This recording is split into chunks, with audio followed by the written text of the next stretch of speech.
il me faisait sentir important. Alors, je lui laisse la place.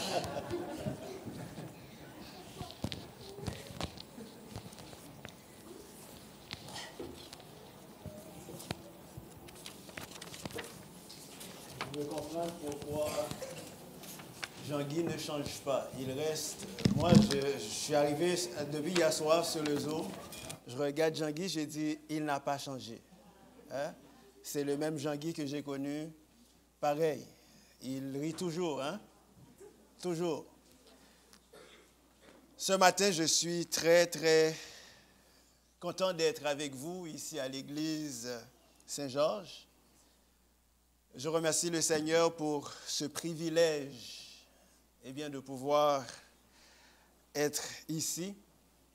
Et j'aimerais prendre le temps aussi de remercier les dirigeants de l'Église, les responsables de la famille qui nous accordent ce privilège, qui nous accordent cette opportunité de partager cette fin de semaine avec vous.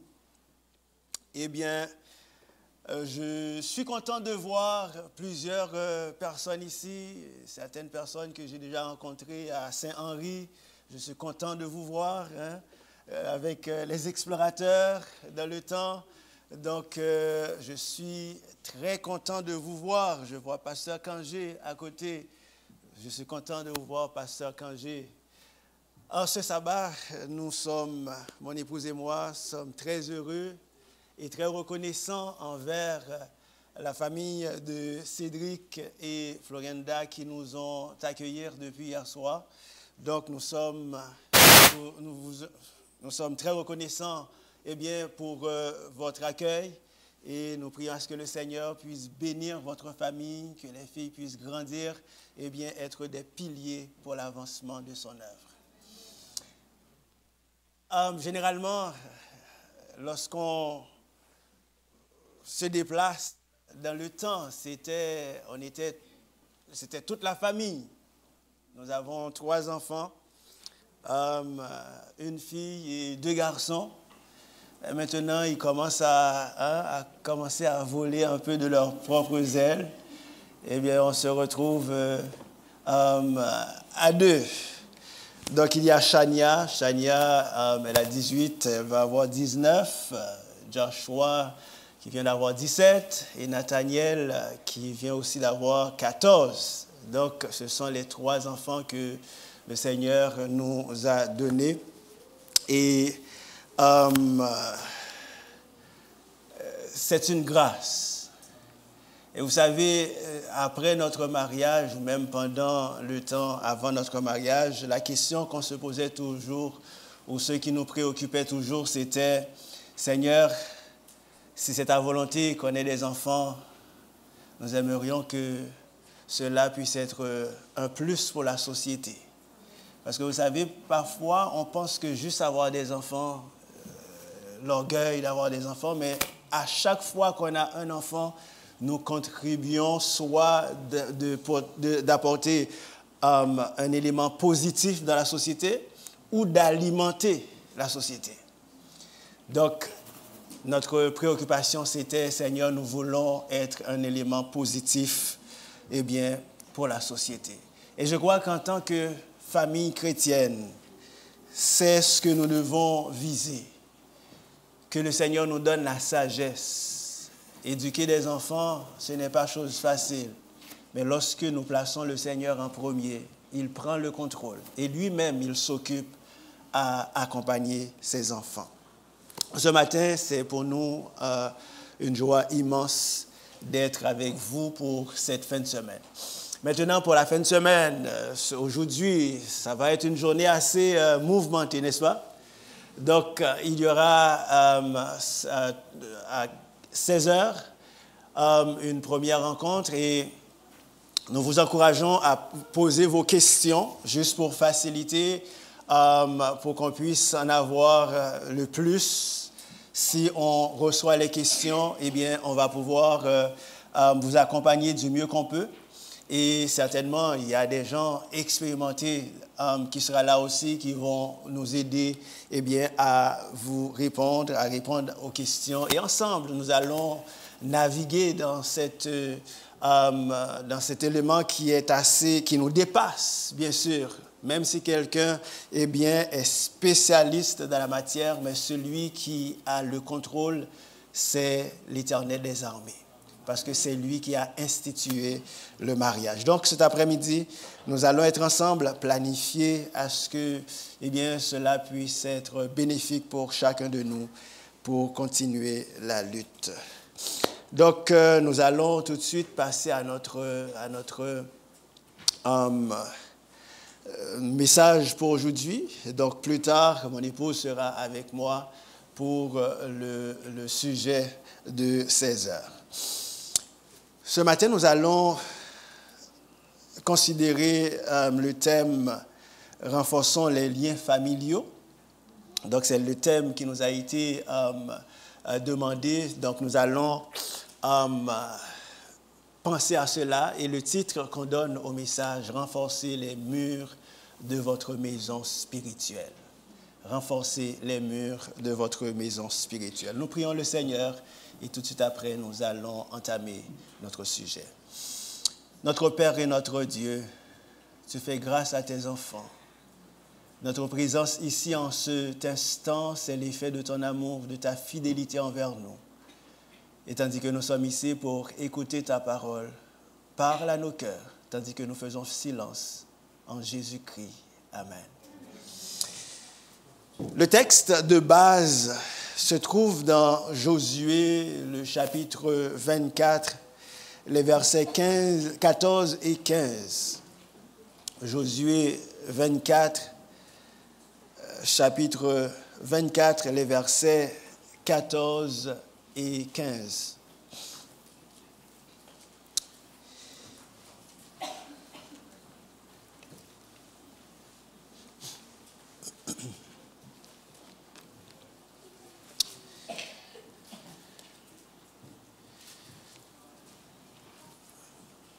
J'attends encore les pages, donc je vous donne un instant et tout de suite après, nous allons lire le texte ensemble.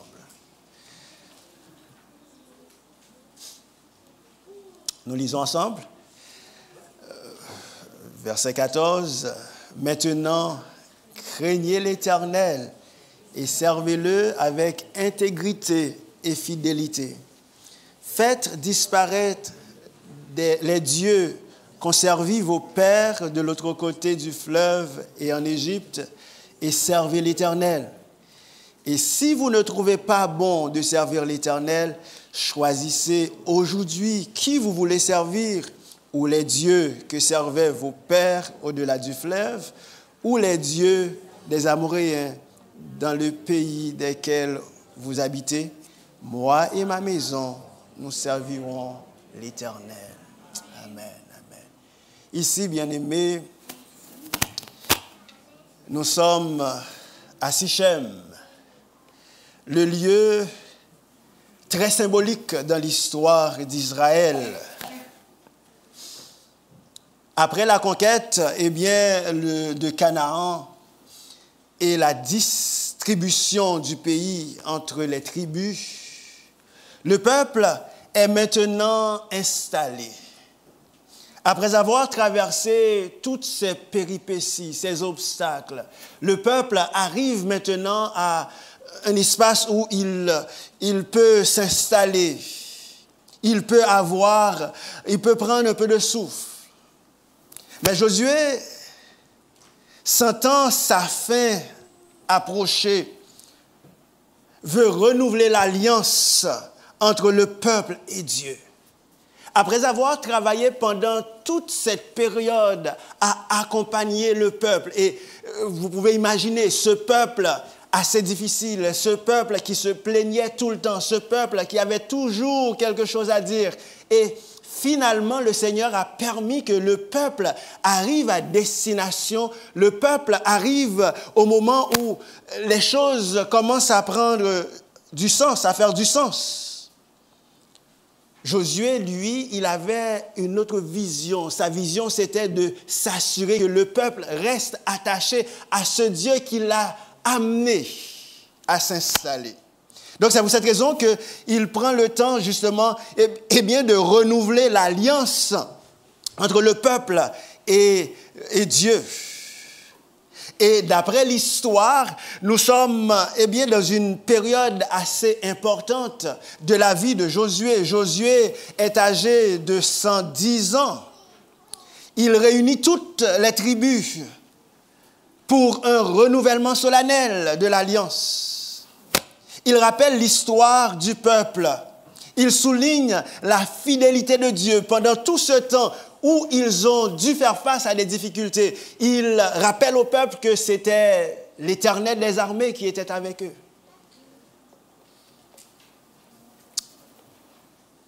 Et il pousse les Israélites à un choix clair. On ne peut pas rester à vaciller entre les dieux qu'on a laissés en arrière et le Dieu qui nous a guidés. C'est le moment pour nous de choisir, est-ce qu'on veut avancer avec ce Dieu? Est-ce qu'on veut continuer, bien, à penser à ce qu'on a laissé en arrière? Ou est-ce qu'on veut s'établir avec le Dieu qui nous a libérés? Donc, c'est dans cette idée que Josué a convoqué le peuple. C'est dans cette idée que Josué voulait avoir cette cérémonie pour demander au peuple de choisir. Et au chapitre 24, notre lecture, le verset 15, il est dit « Choisissez aujourd'hui qui vous voulez servir. » Mais il termine pour dire « Moi et ma maison, nous servirons l'Éternel. » Ce sabbat, est-ce que tu as déjà fait ton choix? Est-ce que tu as fait ton choix? Parce que dans le monde, bien, dans lequel nous vivons, chers amis, où les familles sont souvent fragmentées par le rythme effréné de la vie. Nous nous trouvons à faire un choix. Et Dieu nous appelle, chers amis, à revenir à l'essentiel. De la même manière que Josué a pris le temps de convoquer le peuple pour les inviter à faire ce choix, le Seigneur nous appelle aussi à revenir à l'essentiel. L'essentiel, c'est l'amour, la communication. L'essentiel, bien, c'est la fidélité, c'est l'engagement. La famille est le premier champ missionnaire, le premier lieu d'apprentissage spirituel, le premier lieu, bien, où le caractère de Christ est reflété. Donc cela veut dire que nous avons une responsabilité. En tant que parents, bien, nous avons cette responsabilité de nous assurer que la base est solide, que le choix que nous faisons est basé sur l'objectif. Rappelons-nous, la famille n'est pas une institution humaine. Elle a été établie par Dieu dès la création. Avant même qu'il y ait une église, avant même qu'il y ait une nation, Dieu a uni Adam et Ève. Cela veut dire que la notion d'église va se retrouver à cause de la famille. La notion de nation va venir à cause qu'il y ait famille. Donc, Genèse nous dit, au chapitre 2, verset 24, la base de la famille. Dieu a institué la famille dès la création. C'est pourquoi l'homme quittera son père et sa mère et s'attachera à sa femme. Et les deux deviendront une seule chair. La famille, chers amis, est le lieu où l'amour, le respect et la foi doivent être cultivés. C'est là qu'on apprend la base de la vie. C'est pour cette raison que Ellen White écrit dans Message à la jeunesse, à la page 258, il est dit « Le foyer chrétien est le plus grand instrument de réforme dans le monde. » Si nous voulons apporter quelques réformes que ce soit, il faut commencer par la famille. Et c'est pour cette raison, il y en a un qui a dit « Si tu veux apporter un changement dans la société, retourne chez toi et transforme ta famille. » Parce que toute transformation de notre société vient de la famille.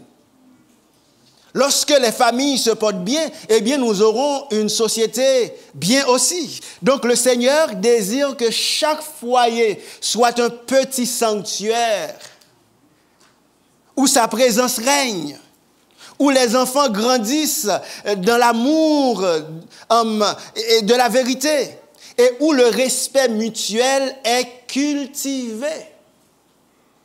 L'environnement de nos enfants est important, parce que cela va avoir un impact sur leur croissance. Aujourd'hui, nous voyons qu'il y a beaucoup d'enfants qui sont un peu agités, mais la plupart du temps, si on fait le calcul, on va voir que quelque part, nous, en tant que parents, nous avons notre responsabilité. Donc, c'est pour cette raison, en tant que parents, en tant qu'époux, nous avons cette responsabilité de nous assurer que ce que nous mettons comme base est solide. C'est pour cette raison, aujourd'hui, chers amis, nous devons faire attention parce que plusieurs dangers menacent l'unité familiale. Plusieurs dangers. On a tellement de préoccupations, on a tellement d'occupations que la famille est laissée en arrière-plan. Il y a des dangers comme le manque de communication. Lorsqu'il n'y a pas de communication, et vous savez, la communication familiale commence à la base dans le couple. Lorsque le couple n'apprend pas à communiquer correctement, nous ne pourrons pas transmettre aux enfants de bonnes valeurs pour la communication. Et la communication, c'est un élément clé parce que la majorité ou encore les conflits, les problèmes vont trouver un résultat par rapport à la communication. La vie aujourd'hui est tellement occupée qu'on est stressé. Il y a des dangers, chers amis, qui menacent l'unité familiale. Les écrans, les distractions numériques, ce sont des dangers parce que nous sommes tellement concentrés que nous oublions tout ce qui est autour. Il faut faire attention parce que ce sont des dangers et à cause de ces dangers-là, la famille est menacée. L'absence de culte familial. Maintenant, on parle de cela au passé. Je me rappelle quand j'étais jeune, les amis, chez nous, on se réveillait 4h30, 5h du matin pour le culte familial. Aujourd'hui, on réveille les enfants à 6h, oh papy, c'est trop tôt. Et avec le temps, on laisse faire et le culte familial devient chose du passé. Mais posons-nous la question aujourd'hui, pourquoi nos valeurs disparaissent-elles? Parce que quelque part, il n'y a pas une base là où on peut transmettre ces valeurs-là. C'est important d'avoir ces moments où papa et maman peuvent s'asseoir avec les enfants et ensemble on peut avoir une conversation, on peut avoir des échanges pour pouvoir comprendre leur réalité. Parce que ce qui menace justement la famille, c'est le fait qu'on est tellement distancié maintenant qu'on n'a pas de lieu de rencontre. Donc, le culte familial, cette rencontre familiale, c'est un moyen que le Seigneur a inspiré justement pour être connectés. Et lorsque nous n'arrivons pas à comprendre les défis de la vie de nos enfants, c'est parce que quelque part, nous ne sommes pas connectés avec nos enfants. Et cette connexion spirituelle est importante parce que à travers cette connexion spirituelle, on apprend non seulement la vie quotidienne de l'enfant, mais spirituellement, on peut accompagner les enfants.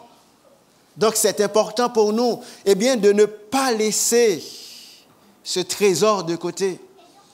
L'ennemi sait, chers amis, que s'il détruit la famille, il affaiblit aussi l'Église.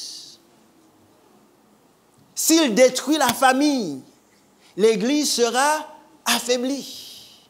Et aujourd'hui, c'est ce que nous sommes en train de vivre. Nous avons nos enfants avec nous, mais après quelques années, lorsque l'enfant commence à prendre son indépendance, je ne suis plus sous la responsabilité de papa et maman, donc je vais faire à ma tête. Et très souvent, qu'est-ce qu'on voit? On voit l'abandon.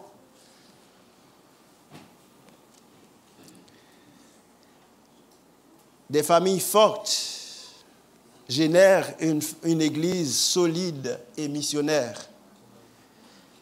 Ellen White dit dans le livre Le foyer chrétien à la page 202, Satan agit avec puissance pour détruire les foyers chrétiens.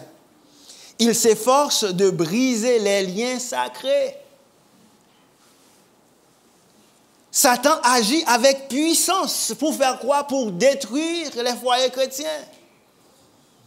Il nous donne tellement de préoccupations que nous mettons de côté l'essentiel.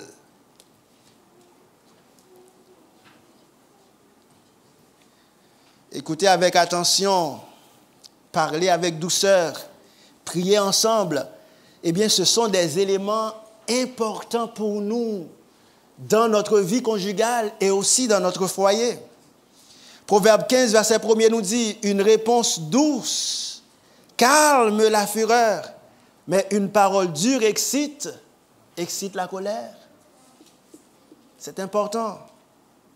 C'est pourquoi, nous devons, avec l'aide du Seigneur, chers amis, protéger nos foyers comme une vigne précieuse. Vous imaginez si Josué n'avait pas pris en charge de transmettre les valeurs à sa famille? Il ne pourrait pas dire « moi et ma maison ». Et en tant que père, nous avons une responsabilité énorme. Cher père, Josué a dit « moi et ma maison ». Il a assumé sa responsabilité en tant que père de famille, sacrificateur de sa famille. Et si on retourne dans le livre de la Genèse, lorsque Adam et Ève, après avoir délaissé la route, tourné le dos au Créateur, quand Dieu est arrivé dans le jardin, qu'est-ce qu'il a dit? « Adam, où es-tu » Parce que c'est ta responsabilité de t'assurer que ça va bien dans le foyer. Nous avons cette responsabilité. Et nous devons nous assurer de l'assumer avec la grâce de Dieu. Nous devons prendre des mesures pratiques pour renforcer les liens familiaux. Retournons ou continuons avec la prière en couple. Vous savez, les couples qui prient ensemble, les couples qui étudient la parole ensemble, ils restent ensemble. C'est important. On peut être occupé et c'est ce que l'ennemi fait. Ils essayent de nous garder occupés pour ne pas avoir de temps pour nous. Oh, j'ai tellement travaillé cette semaine. Oh, j'ai tellement fait ceci cette semaine. Combien de temps avons-nous passé ensemble? Et si, en tant que couple, nous ne passons pas de temps ensemble, imaginons pour les enfants. Nous devons continuer ou nous devons retourner dans la pratique de l'étude de la Bible. le culte familial, ce sont des pratiques essentielles, chers amis. Il est dit dans Deutéronome 6, versets 6 et 7, « Et ces commandements que je te donne aujourd'hui seront dans ton cœur. Tu les inculqueras à tes enfants, et tu en parleras quand tu seras dans ta maison, quand tu iras en voyage, quand tu te coucheras et quand tu te lèveras. » La première des choses, je dois avoir ces commandements où? Dans mon cœur. Papa et maman doivent avoir cette proximité avec Dieu d'abord. Papa et maman doivent développer cette relation personnelle avec Dieu d'abord. Et c'est lorsque nous sommes dans cette relation avec Dieu que nous serons en mesure de transmettre cette relation à nos enfants. Et si cette transmission n'est pas faite, chers amis, eh bien, nous sommes dans de grands problèmes. Aujourd'hui, la famille est menacée parce que il y a trop de rancune. Nous devons pratiquer le pardon mutuel. Nous devons être patients. Ce sont des clés qui nous apportent la paix. On perd la patience facilement. Vous savez, une chose que je dis toujours, heureusement qu'on a eu des enfants assez jeunes, parce que j'ai dit, est-ce que je ne suis pas trop vieux? Est-ce que je n'ai pas perdu un peu de patience? Parce que quand je vois comme l'énergie qui se dégage, je me dis, je ne suis pas sûr que je peux keep up. Aujourd'hui, on devient impatient pour quoi que ce soit. Ce sont des choses qu'il nous faut rechercher parce que c'est ce qui apporte beaucoup de troubles dans les foyers, dans les couples. Aujourd'hui, si seulement on prendrait un petit peu plus de temps, il y a des choses pour lesquelles nous nous fâchons,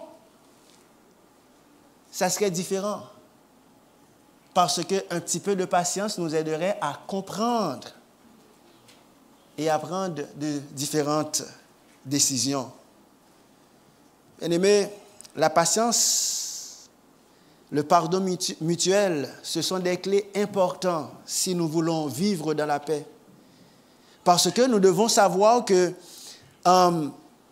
lorsqu'on parle de conflit, chers amis, ce n'est pas quelque chose qu'on peut éviter. J'aime toujours dire aux couples, lorsque j'ai le privilège de les préparer pour le mariage, quand les problèmes, quand les conflits vont venir, ce n'est pas si, c'est une assurance qui vont arriver. Parce qu'on peut faire ce qu'on veut, mais on ne peut pas éviter cette réalité parce que ce sont deux êtres, deux inconnus, deux êtres imparfaits qui se sont rencontrés et qui ont décidé de vivre ensemble. Et la Bible va encore plus loin pour dire qu'ils deviennent une seule chair. Cela veut dire qu'il y a la culture familiale, il y a les convictions personnelles, il y a des habitudes, il y a tout cela qui doivent, s'aligner. Donc, les conflits, c'est une chose sûre. Maintenant, lorsque les conflits arrivent, chers amis, si on ne pratique pas le pardon, si on n'est pas patient, nous ne pouvons pas y arriver. Et c'est pour cette raison qu'il est important de comprendre que le pardon n'est pas humain. Le pardon n'est pas humain. Ce n'est pas quelque chose, vous et moi, que nous pouvons faire facilement. C'est seulement lorsque nous sommes connectés à Christ, le Saint-Esprit nous permet de pardonner l'autre. Lorsque nous expérimentons le pardon de Dieu, à ce moment-là, nous allons voir que c'est normal et c'est important d'apprendre à pardonner les autres. Il est clairement dit dans Colossiens 3, 13, « Supportez-vous les uns les autres, et si l'un a sujet de se plaindre de l'autre, pardonnez-vous réciproquement. » Aujourd'hui, il y a beaucoup de couples qui souffrent. Il y a beaucoup de familles qui se disloquent parce que la notion du pardon n'est pas là. Ah, toi, tu es toujours, ah, c'est ta faute, ah. La notion du pardon, c'est un élément essentiel dans l'épanouissement du couple. Et c'est pour cette raison, chers amis, le côté spirituel est essentiel. Et quand on parle du côté spirituel, je veux reprendre quelque chose qu'on a dit hier soir. Quand on parle du côté spirituel dans le contexte de la famille, cela commence dans la vie célibataire. Et c'est pour cette raison que je dis toujours aux couples, avant même de penser à te marier, assure-toi d'avoir une relation personnelle avec Dieu. Parce que ta vie spirituelle ne peut pas dépendre de quelqu'un d'autre. Oh, je vais me marier avec Judeline pour que Judeline puisse m'aider à être plus spirituelle. Cela ne fonctionne pas. Il faut s'assurer que cette relation, cette connexion avec Dieu est personnelle d'abord, avant même de t'engager dans une relation amoureuse. Maintenant, lorsque nous rencontrons et que nous décidons de continuer, de commencer une relation, le fait que j'étais connecté avec Dieu, tu étais connecté avec ton Dieu, on va se retrouver sur cette base spirituelle. Et déjà, il y a une base solide parce que chacun a sa relation avec Dieu. Maintenant, le fait qu'on a cette relation, et c'est là l'inévitabilité des conflits. Lorsqu'on n'arrive pas à se retrouver à la base, mais on monte vers Christ parce qu'on avait déjà cette relation personnelle, qu'est-ce qui arrive? On est deux à genoux au pied de la croix. Finalement, on dit, ben, on se retrouve. Si on ne développe pas cette relation, nous ne pouvons pas aider les enfants à venir à Christ. Vous savez, quand je regarde l'église, à chaque fois que j'arrive dans une église et que je regarde nos enfants, je dis, Seigneur, regarde tous les enfants qui se trouvent dans l'église. Dans 10, 15 ans, où seront-ils?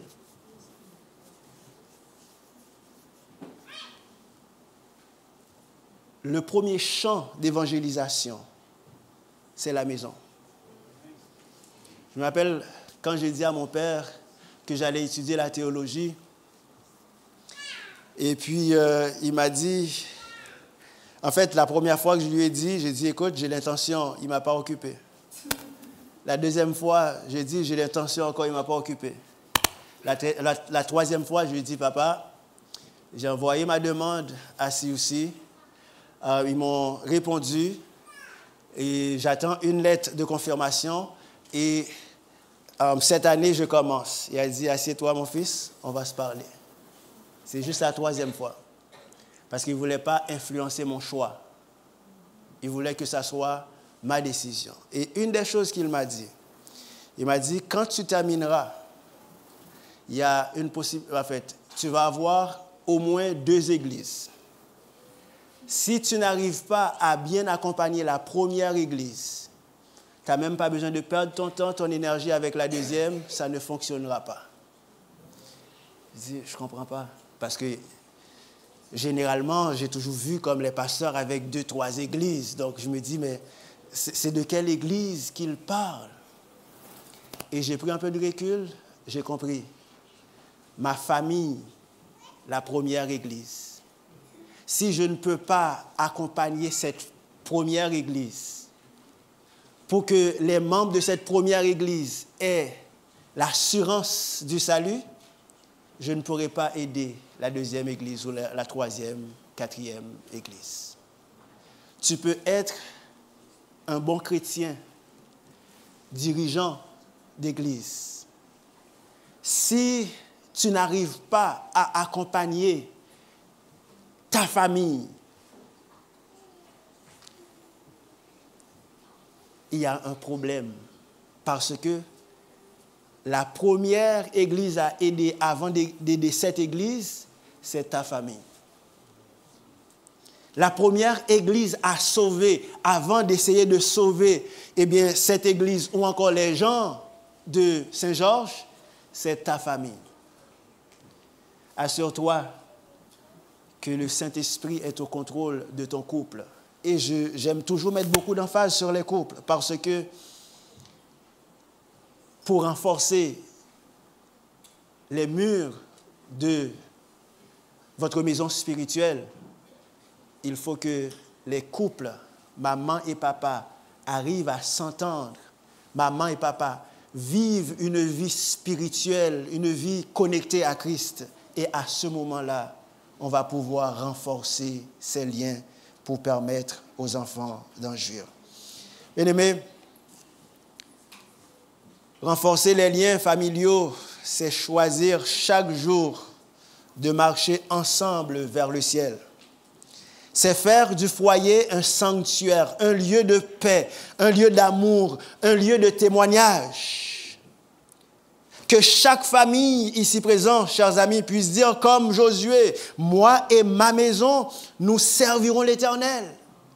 Que chaque famille puisse s'approcher du trône de la grâce et recevoir la puissance divine pour que nous puissions dire, moi et ma famille, que chaque père puisse dire, moi et ma famille, même quand la société décide de faire n'importe quoi, même quand les gens veulent rester loin de ce qui est spirituel, mais moi et ma famille, nous servirons l'Éternel.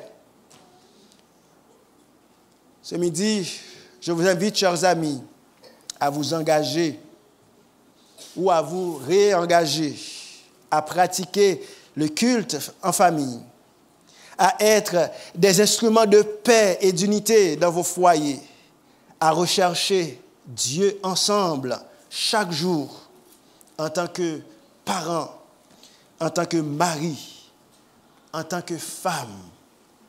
Nous devons tous rechercher cette proximité avec le Seigneur. Les murs peuvent être renforcés, les liens peuvent être solidifiés seulement si nous avons une relation personnelle avec le Seigneur. Que le Seigneur nous bénisse. Amen.